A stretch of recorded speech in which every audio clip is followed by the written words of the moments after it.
இப்பொழுது வியாதிஸ்தர்களுக்காக நாம் ஜெபிப்போம்.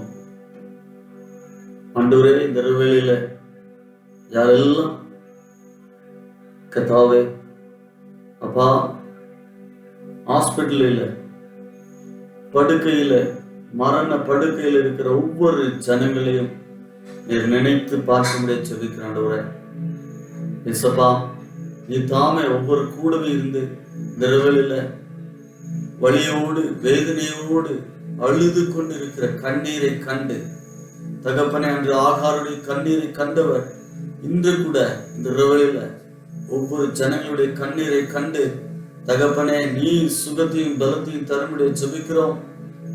ஐயோ, எனக்கு இந்த மாதிரி வியாதி வந்து விட்டதே, டாக்டர் இப்படியாக சொல்லி இருக்கிறார்களே, என்ன செய்யட்டும் என்று தவித்து கொண்டு இருக்கிற ஜனங்களை நீ கண்ணோக்கி பாருங்கப்பா.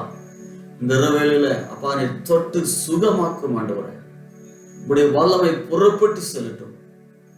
நம்பிக்கையோடு ஜெபிக்கிற ஒவ்வொரு பிள்ளைகளுக்கு நீர் விடுதலை தரும்படிய ஜெபிக்கிற ஆண்டவரே, இயேசு கிறிஸ்துவின் பாதுகாப்பும் சுகமும் உண்டாயிருக்கட்டும்.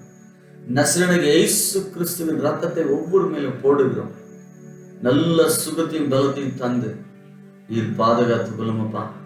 நீர் அப்படியாக சுகத்தை தந்ததற்காய் நன்றி, பலன் தந்ததற்காய் நன்றி, பாதுகாப்பு கொடுத்ததற்காய் நன்றி, நீடிய ஆயுளை தந்ததற்காய் நன்றி. நான் சுகமானேன் என்று சொல்லும்படி சாட்சியாய் நிற்கும்படி நீங்க செய்யுங்க. அப்படியாக செய்ய போவதற்காய் நன்றி. இயேசு கிறிஸ்துவின் நாமத்தில் வேண்டிக் கொள்கிறோம் ஜீவனுள்ள பிதாவே, ஆமென்.